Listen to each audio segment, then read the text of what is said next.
Okay, so here we are, Israel hmm first, being joined by our good friend Roe. What's up, Roe? How you doing? What's up? Yeah. Nice. Good, I guess. Awesome. Yeah, so that's the thing, we're kind of taking a break from our spaces, kind of Because meet I'm up banned. here, exactly, meet up here on the podcast. So, and per usual, what we have here in the news, another case of the United States seemingly meddling in our affairs. They can't seem to help themselves. No, Although, they can't. They can't. yeah, It's amazingly, this and it's time, been getting worse and worse with Trump, meaning if Biden was willing to do X amount of meddling, Trump is just completely not just saying, I'll meddle in your foreign affairs, he's meddling in our internal affairs. I mean, yeah, what you're showing me now, mhm. right? The Minister Silman is basically telling you will either give Netanyahu a pardon or Trump will sanction you. They're basically saying if you don't let us have criminal activities and corruption, all bodies in America will punish you. This should be an illegal threat by all accounts. And it's not because I like the left or because I like the court or whatever. It's just like America has no business here or shouldn't have any business here dealing with our courts and telling them what to do. Because then where would this stop? Meaning they've already entered with the Kiryat Gat base. They're telling our army what to do. They've entered. They're now entering the courts. Where is Israel's sovereignty going to remain? Because it's being stripped away. Yeah, I mean that's the thing, right? I mean, where does America's influence end and our sovereignty begin? Because it just seems like, and look, it's bad enough when the United States comes and tells Israel, you have to do this, you have to do that. Now, I mean, this story is even worse because this is Israel's own ministers basically saying, we want the United States coming in to put pressure on our political opponents to do what we want. So it's just Yeah, it's crazy. The whole thing is nuts, you know? I mean, so look, I mean, that's the thing. I and mean, she's proud of it. She's proud of the idea. We will bring our daddy Trump to spank you if you don't do that. And it's like, what the hell? You know, it's like they always say we are the nationalist camp. We're the right wing. yeah, Yamin Malel Malel, right? We are mhm, like the full right, yeah, not the center right. We're the full right, everything. And yeah. it's like the right has no nationalism. In that case, what is even right? What does it mean? What does right mean for these people? Yeah, look, but really what it is what we've seen for many decades, right? It's basically it's sacrificing the long-term health of our country for short-term gains, right? Meaning What that short-term gains? well, at least from the right's perspective, they basically are saying we want to remain in power, right? Like we want our right-wing government, which again, I mean, both of us don't really seem to think that they're really of much value, but from their perspective, it is. But okay, fine. But I mean, what are you going to But sacrifice in order to make but that these are happen? not short-term gains, meaning or not from a nationalist perspective, meaning this is a long-term and short-term loss for Israel. It's only a short-term or long-term gain for Netanyahu. I suppose. I mean, that's certainly fair. I mean, I will say that this Edith Silman, what's her name? Yeah, Silman, basically. Silman. Look, yeah, I mean, listen, we all understand that she's basically just a Netanyahu hatchet woman, right? Like she basically is just doing more or less his bidding in order to keep her spot as what is this, Minister of Environmental Protection? Okay, great. Um, She's protecting our environment from the courts. exactly, exactly. That's right. You I know, mean, couldn't she work in something valuable like cleaning the beaches or I mean, she's in charge of the Arabs who don't clean under your house. yeah, but So instead of like sending someone to ensure these Arabs are doing their job or replacing them with Jews as she should, she's basically going to Trump to ask for help with Netanyahu's case. Like, is she doing her job or is she just doing these weird things? sure. And you know what's the shame, right? When we had Joe Biden in office, right? I mean, this wasn't that long ago, and a lot of people on the left were saying, We heard them. They're basically saying, oh, sanction the government, sanction the hilltop youth, sanction all these people we don't like. And people on the right were saying, rightfully, look, you can't be siding with the foreign government over your own people, right? Which I think we agreed with. But now that the I agreed when they said that they will fight, sanctions on the hilltop youth. Although when they got in government, they didn't do it. of course. Right. But again, but just, I mean, take a look, right? Donald Trump may impose sanctions on senior officials in the judicial system. I mean, where You does should this, scroll down; it gets worse. oh, I'm sure. Yeah. I mean, where does this end exactly? No, it ends much worse because after saying, "Oh, Trump cares about Netanyahu," yada yada yada, they get to the point where he says, "We have to free Netanyahu's time for state agreements Oh, or whatever it's in the English version, uh-huh. Let's see. right?" Yeah. Yeah, exactly. I mean, because that's also the question, right? I mean, why is it that Trump is so eager to basically stop this investigation into Netanyahu, right? Meaning that what exactly does the Is United he States, getting? right? I mean, and it's amazing because no one is asking this question, right? I mean, what exactly is because listen, let's say it like this. When the United States, what is the US gaining and what are we losing in this kind of arrangement? That's the question, right? We are losing our sovereignty because they- they're going to they're able to just tell us whenever somebody in your government does something we don't like, we'll sanction them. Today it's the court persecuting corrupt Netanyahu. Mhm. Tomorrow it will be some Israeli officer doing something they don't like in Gaza.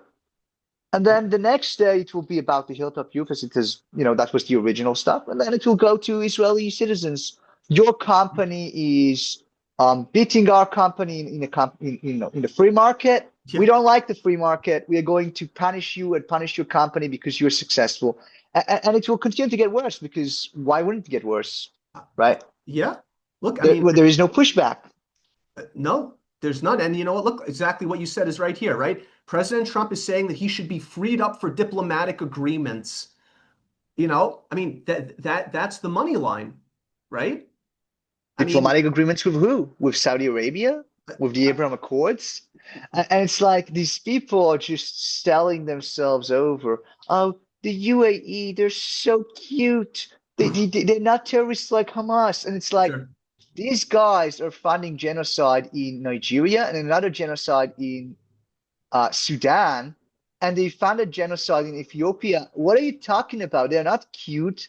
They just fund different groups of terrorists because they have their own internal power struggle. It's Sure. like the Islamic Jihad and Hamas are not one guy is cute and one guy is bad. It's like both of them suck. But Yes, of look, course, if you remember, our news were like Hamas are the moderate guys until October 7th. They were the moderates. We have to exactly. kind of let them deal with the Islamic Jihad. And now it's like the UAE and the Saudis are the moderates. The only thing that they have is being moderately wealthy. That's true. Yeah, no, I mean it really is amazing, right? And again, and the other problem is that, unlike Hamas, right? Everyone could say, oh, those are bad guys. I mean, the Saudis get invitations to the White House, right? I mean, The we're Saudis? well, a lot of them. Dude, they invited ex-Al Qaeda terrorist Jolani to the White There you House. go. Uh, In Yes, 10, maybe less than 10 years from now, you'll see so-called ex-Hamas terrorists invited to the White House. They will say, Mr. Ahmed bin Retard got invited. And he's a new man, and look, he has a suit now. What his name was. who's that? They all have their names, their ugly. It's true. Sinwar, for example, he also wore very nice Romani suits, so Yes, I guess he's welcome right. to the White House at least. Yeah, look, again, at the end of the day, like, it's funny. We had a discussion with Jonathan Pollard about this, okay? And he was Right. actually the one who brought this up to me the first time I ever heard this. He said that he wanted to look, and again, I don't want to say what happened, right? I only my personal conversation with him, but basically Correct. he mentioned that he wanted to speak with officials in the U.S. government, including Mike Huckabee, who he had a meeting with, we know now, and basically ask To get them, Netanyahu a pardon. well, but more than that, but to actually threaten sanctions against the judiciary in Israel. And I told him, yeah, That's true. He did say that. I remember right. it now. Right. So I told him, look, this is a very dangerous game, right? Again, I understand that again, some people might look and say, yeah, look, there's a short-term gain here, right? Meaning we want to rein the courts in for whatever reasons. We don't like this, we don't like that. And again, we're all different, right? We could all have different views on this. I said, but to bring the Americans in as like a hammer to say, oh, we're going to use it to basically force our internal policies and politics in Israel to go one way or the other. This is a very dangerous game. This will be used by both sides now. Meaning, when the left is in power and there's a Yes. Democrat, they'll come and say, if you don't do this, you'll get Right. sanctions. And it's like, Yes. we are losing our sovereignty day by day. We had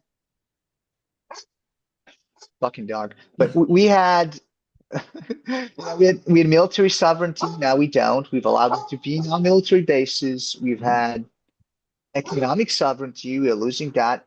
They're getting vetoes on our companies, our cyber companies, our high-tech companies, our military industrial companies. Mhm. They can't sell stuff to China or to countries that America doesn't like, Mhm. Venezuela, although Venezuela is kind of like not super friendly to Israel, but Sure. Sure. it could have been like, I mean, they have no reason to be hostile to Israel other than one, Israel is friends with America, or two, they don't like us because we're Jews and they're Catholics, right? So, Also, right. and I would assume it's the first one being primary because there are a lot of Catholic countries that don't treat us like that. Yeah, I mean, it's fair. Sure. But look, I mean, listen, you raised the point before, and it's true, right? I mean, as Israel starts to look, we're seeing Israel having major weapons sales right now. I forget the recent country was Greece, I think, right? A few $1 billion and Yeah, other I can probably countries. check it. Right. Um, But Also Romania. okay, sure. Germany, I know just also recently with the Arrow 3, I think someone mentioned. But it's like the more that this happens, it's exactly what you said. I mean, if America thinks that we 2 are, billion euros.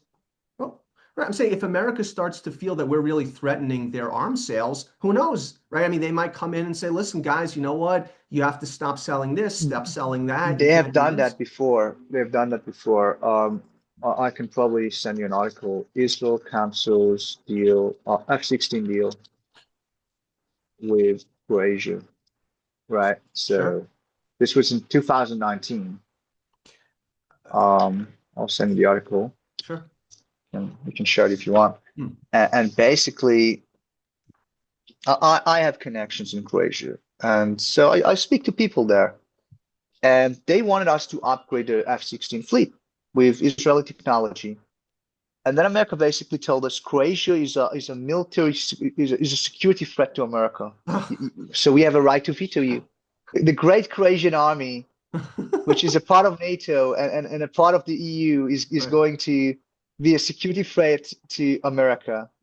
And then a day after we canceled the deal, Lockheed Martin or some other American company, I think it was Lockheed Martin, Sure. got the deal to upgrade their airplanes. So like Yeah. this was not a security threat. This was them abusing a veto right we gave them. Yep. And generally, when somebody abuses an agreement, you cancel it. Yeah. But there is no pushback here.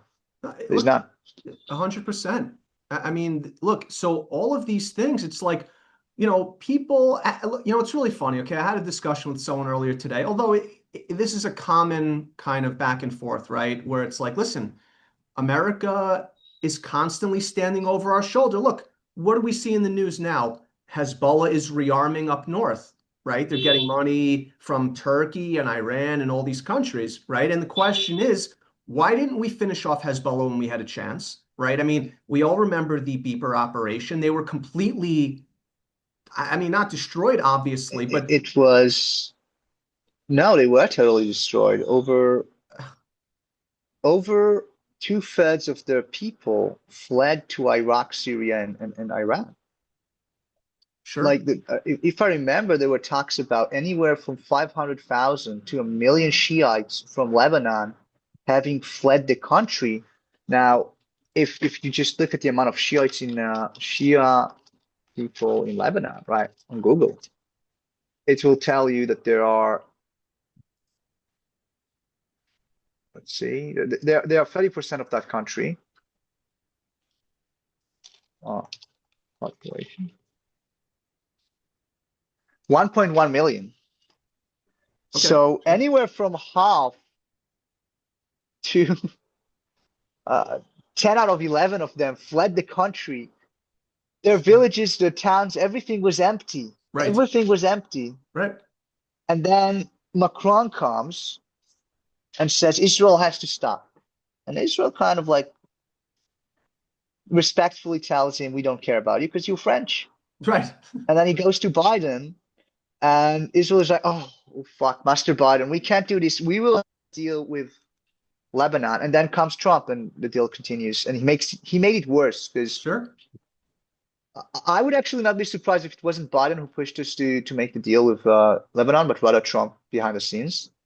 Because Trump's son-in-law is a Christian Lebanese man, Right. but Maronite sources, but meaning local Christians, told me Yeah. that this guy has ties to Hezbollah, meaning Really? Wow. Trump's son-in-law has ties to Hezbollah. Yeah. And these guys were telling me, like, if Trump is with this guy, he's going to side with Hezbollah. This is going to be bad. This is going to be terrible. And I Wow. was like, at the time, I was like, maybe, maybe not. I mean, Sure. I was still sold on the lie that Trump likes Israel, but Mhm. and he has Jared Kushner, right? So it's like it kind of will balance itself out. But we're Sure. seeing that Jared Kushner is actually Qatar Kushner. Yeah. Yeah. Look, and see, here's the problem, right? Again, it's like all of these things. I mean, look, it's like this, okay? Yes. Israel, we have our own internal problems here, obviously, right? The courts, our own politicians, granted.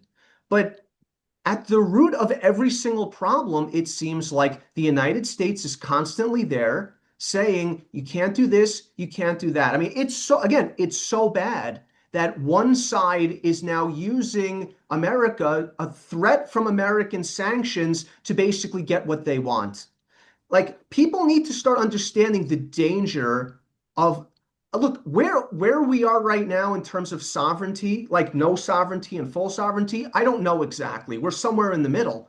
But the fact is that it seems like every day we are sliding further and further into no sovereignty, and almost all of that is due to the United States of America. It's worse. You know David, and he basically, it was when I just met him, it was like almost a year ago, sent me this article about the how the Maccabee kingdom basically fell, right? The Right. Maccabee and then like Herod's kingdom. Hmm. And they basically invited the Romans to join a civil war. Right. And then the Romans never left. And our Sure. sovereignty as a nation was gone from that point. It was like sliding away. Then like we became a province and then nothing. We Right. lost our country and we got expelled and we lost everything. And it's like, Sure. this is what they're doing. But now the new Rome is America, which finally models itself after the old Rome, meaning they have a Senate. Sure. It's supposed to be Rome. Yeah.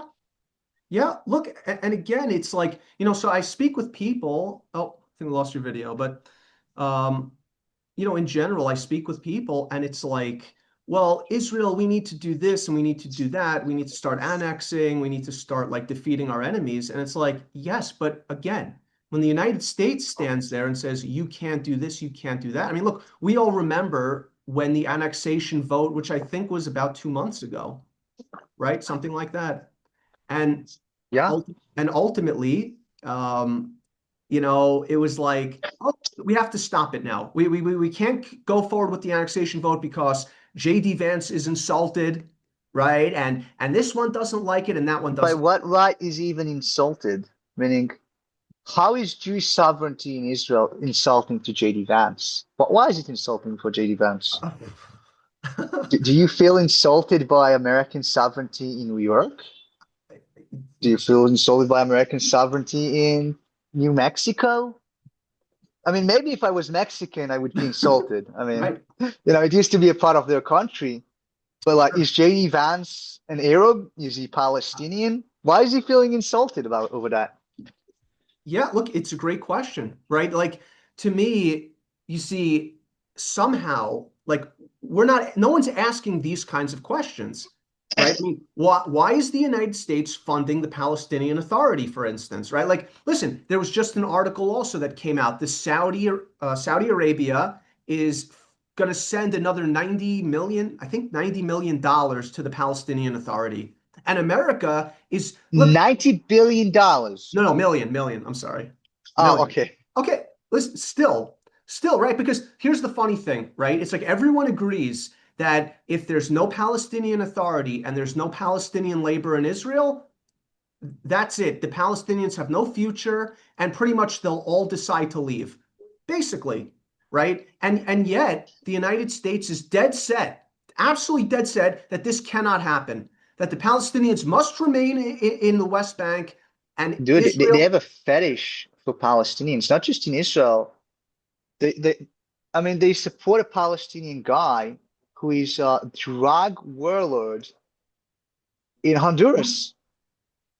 Oh yeah. And Trump was like, Mm. I think his name is Tito Aspura, but it's like not his real name. That's like his nickname, Tito Aspura, right? Mm. Yeah. I can send you that.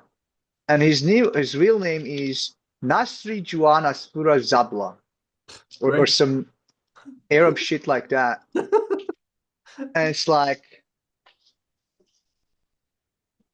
do we really want Nasri Aspura? Yeah. I mean, Juan is like the Spanish pretending to be Spanish name, you know? Sure. Of course. But again, right? I mean, look at the headline, right? Saudi Arabia sends 90 million to rescue Palestinian Authority from financial collapse. Now, here's my question. Again, how is it in Are we Israel's interest? taxing that at least? No, but understand the Is this Saudis, taxable? right, look, the Saudis were just in the White House, right? I mean, Donald Trump, listen, Saudi Arabia is being sold F-35 jet fighters by the United States. Right, right. Okay. And at the end of the day, they are out there propping up our enemies because that's what the Palestinian Authority is. I mean, we all know And this. Hamas. That's true, but understand, it is well known that the Palestinian Authority pays Palestinians to murder Jews in Israel. This is known. Everyone knows It's a it. murder pension. It's a murder pension. Like they'll say these are Yes. pensions, right? Yes. But like they don't like say, okay, his family are poor, they have no husband because he's in jail, so we're going to give them some normal pension to feed the children and wife. Right. The more Jews he kills, and the longer his sentence is, the more money he gets. Meaning, Hmm. this is not some socialist policy that is somehow exploited by terrorists. This is a direct reward for terrorism. Hmm. That's right. And America is basically for that. They absolutely are. But and again, right? So it's like we see all of these things go down, and it's very obvious to us. But amazingly, it's like us, right? Those who are pro-Israel, right? We can't come to this realization that America is constantly angling against our interest. And all we have to show for it, right? $4 billion. That's all I hear from everyone day and night. $4 billion is barely a drop in the bucket compared to our GDP and the money that we have here. So, It's much worse. I mean, the I think it was the Nigerians, they offered us $75 billion. And then hmm, it pissed America and France, so we canceled it. sure, Now, you could say that a deal worth $75 billion is not going to be $75 billion profit. still. But I am sure that any military deal of buying arms has some delta, especially when it's so big, that is far, far more than $4 billion. So it's 100%. like, what are they even offering us? I don't know what's the delta. Generally, it's like, you know, one third to two thirds, but no, actually, I think it's closer to two thirds generally. So it's like, what is going on here? I mean, we're not subsidizing weapons for them; we are selling them. So Exactly. Again, it's like, and I talk with people, and it's like it's amazing. It's almost like I can't tell if it's fear that's gripping their mind that they're in this kind of Israel last like vortex that they can't get out of mentally, right? Where it's like they say, well, where are we going to get weapons? And I'm like, weapons to fight who? That's the question, right? It's like, I mean, let's drill down very specifically, right? We could defeat the Gazans with only the things that we can manufacture very easily. Very easily. Now, I'll tell you this. Now, what we can't do with our weapons is go in there and kill one person at a time and feed the rest of the Gazans and take care of them and do that. That we can't do. But if the goal is to go in there and defeat them and expel them, we could do that very, very easily. Very easily. And by the correct. way, and lose almost no soldiers doing it, unlike what we did do and lost hundreds of soldiers in this kind of American dictated like battle scenario, which was insane. Okay, we could do the same thing in the West Bank. Frankly, we could do the same thing in the Sinai They easily. did not have this kind of love for Israeli citizens on October 7, meaning they are Mhm. more careful to not hurt Gazans than they have been careful to ensure Israeli civilians who were, in hostage situations, Right. that they would survive the encounter. So they're more willing to risk our soldiers to save Arab lives than Jewish lives, and this is crazy. 100%. But again, but here's the real question. Why is that? Okay. That's the question that's not being asked. Okay. Because everyone said, I mean, you see it, right? You see it all the time. It's the courts, it's this, it's that. It isn't. It's not true. It's the United States of America. They constantly come in and say, we don't like how you're fighting. Yeah, look, again, look at Edith Silman. What did she say? If you do what Trump doesn't like, he's going to sanction you. That's what they fear. They don't fear the courts. Netanyahu doesn't fear the court. Netanyahu fears American sanctions. That's what he And it's like fears. all of these people saying, "Oh, the courts are forcing him to do this, they're forcing him to do that." It's Mhm. like so far with all of their talk, Netanyahu has been free, regardless of his incredible corruption. Yeah. And it's like these people are like, all of these court cases are fake. Bro, he started an arms race with Egypt to build ships up. Both countries were buying ships and submarines from the same manufacturer in Germany, the same shipyard. Right. Sure. It's like Yeah. this can only be explained by Netanyahu. And Israel gave that shipyard permission to sell to Egypt. They Wow. had no right to do that without Israeli permission due to Wow. agreements between Israel and Germany. Sure. So Netanyahu basically paid them, and that ensured that Egypt also pays them that it has the sixth largest fleet in the world. And then the only things you could say is either Israel wanted Egypt to have a massive fleet, Sure. which sounds unreasonable, or Netanyahu wanted to pay off the owner of the shipyard, who happens to be his friend, Sure. Yeah. and gave him gifts. uh, Gave him 100. gifts. So You that's the get cigars from the guy. right. Look, I mean, that's the funny thing, right? People are like, well, oh, all these investigations. I mean, Netanyahu is as corrupt a leader as this country has ever had. There's no question about it, right? Like who's kidding who here? Now the truth is that that's not my problem with him. But the fact is, he is corrupt. There's no question, right? But again, but it's like it all boils back down to the United States, right? It's like we have a country here. Look, it's funny. Okay, we had Moshe Feiglin on a Spaces that we did, right? Now it's funny because Feiglin Correct. says, okay, you know what? I'm tearing up Oslo. That's it. I'm going to tear it up, and we're going to annex the West Bank, which sounds great. It sounds Someone wonderful. should ask him, what would you do if the Americans basically come and tell you no? Oh, but that's the amazing thing. And now I've heard Feiglin on many occasions on TV, and he said, it's crazy. When I tell America this, they will say, okay, Mr. Feiglin, please go ahead and do whatever you want.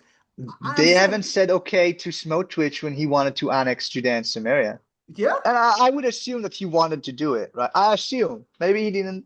I assume that he did. I- That's all he talks about, right? yeah. And Feiglin is even in a worse situation because the guy said he will never work with China because they're immoral. And I'm like, how about never working with America because they're immoral? You know? Yeah. No, of course, but again, it's just like this notion that somehow I mean, anybody. I mean, you pick them. It could be Feiglin, it could be Smotrich, it could be Ben-Gvir, it could be anybody.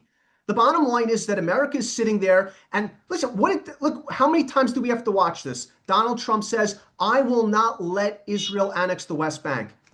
I mean, we all saw this, right? I mean, it's not. This wasn't a secret recording. Will he let us eat lunch next, or does he tell us when to eat lunch when we work, when we don't work? It's You, like well, you know what it is, right? It's like if lunchtime is too early, we're going to get a Likud sanctions. minister call up and say, "Mr. Trump, send sanctions now," right? I mean, what is going on here? I mean, honestly, I mean, the fact is that it's like, how do people not see how dangerous this is?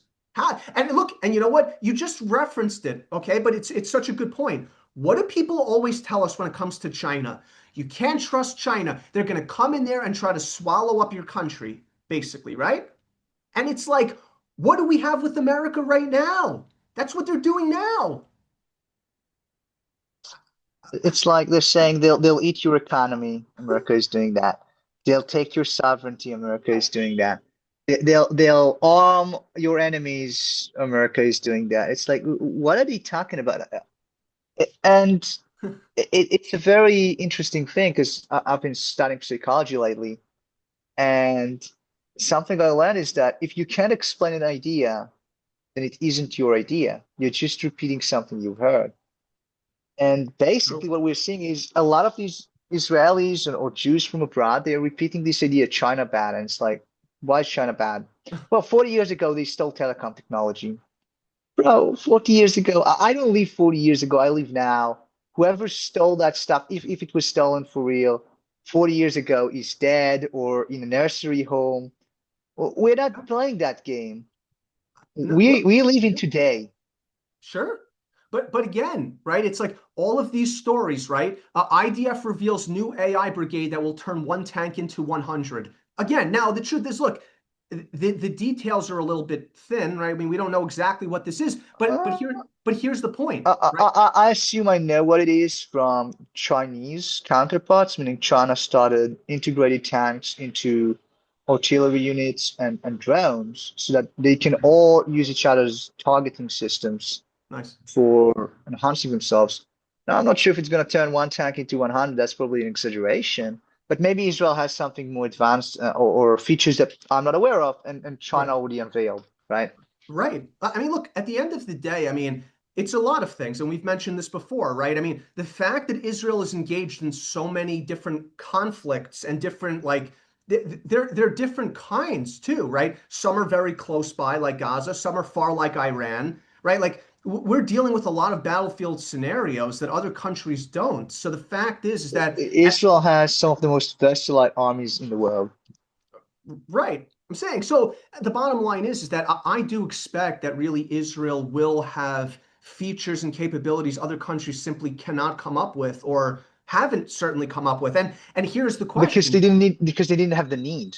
Meaning 100%. need is a lot of time need is the father of inventions or Exactly. mother. I'm not sure what's the proverb in English. Sure. So when you have needs and you have constant battlefield needs, you kind of get the ideas. They come up naturally. So Israel is a military experimentation country, Hmm. and that kind of gives us an edge. And why are we giving that edge to America when they're giving us nothing in return? I mean, they say to themselves that Israeli military data is worth, and that was in peacetime, not today, worth hundreds of billions of dollars a year. Right. It's like, and since the war began, I'm sure it's worth even more. So it's like, if we're giving them hundreds of billions of dollars and we're getting $4 billion, we're also allowing them to chain us up like slaves. What is the point? But that's just it, right? And again, I mean, but we're seeing this. It's like if Israel really comes up with this kind of system, right, that really changes the face of, like battlefield warfare, it's like, how long is it going to be before America swoops in and basically just tries to steal this from us also, right? I mean, why They've not? done that with they've done that with the Iron Dome. I mean, Right? the only thing we didn't give them in the end was the software. All of the Ugh, components we gave them. And then they sure, made their own software and they got their own, they call it now the Golden Dome, they call it FAD system, sure. all that garbage. Right. Again, but the point is like, you know, look at all of what we give the United States. And it's like, look, as far as I'm concerned, and again, not everyone agrees with this. If America would basically tell us, you know what? You want to annex the West Bank? Go for it. You want to expel the Gazans? Go for it, right? You want to do all this stuff? God bless you. For me personally, if they would do that and still get all this value from us, I would be happy with that. I would say, I understand America's gaining money from us, but the bottom line is that they really are supportive. They really are an ally. We can count on them. For me, that would be good. I would be happy with that. But the fact is that they don't do that. They constantly come in and it's like, you can't do this, you can't do that. And it's like, what the hell are we actually gaining from this relationship? Right? I mean, it's crazy to me. We're getting chains, we're getting the slavery. And some people like slavery, they want to kind of return to Egypt. Yes. That's their kink. Hmm. Um, well, we have 2 minutes before this closes, so Yeah. Listen, absolutely. Look, I think it was a good session in general, but look, here's the point though, right? And the more that I delve into these things, the more that it's inescapable that it's the United States that is standing between us and all the things we want, honestly. I mean, yes, it's true. We're going to need leadership and politicians that are going to do the things we want. There's no question, right? We have our own work cut out for us. But the fact is, with the United States on top of our head, as look, understand, with the chains of slavery, you need an exceptional politician to do what a mediocre one would do without them. And right now, all we absolutely. have is mediocre politicians, so we get nothing done. Yes, I 100%. mean, there's such cowards you don't see even trains in Judea and Samaria, other than Jerusalem. And now they want to build to Ariel. And like I showed you on the map, Hmm. Ariel has no Arab towns, villages, anything between it and Tel Aviv. So it's just a straight line. So Sure, it's safe. They kind of figured like they'll never give Ariel away. So it's safe to build a railway there. sure. And everything else is not safe. Connecting to, I know, Bethlehem, not safe. Connecting No, to Ma'ale Adumim, not safe. Building something all the way to Jordan, only if they give us the Abraham Accords, we'll even dare to think about it. Why? it's true. Yeah, look, I mean, there's no question. So, guys, listen, we're going to stop it here. Like Roe said, we're sort of running up against the Do we clock. start session two or? We could, but let's just stop this one here. All right.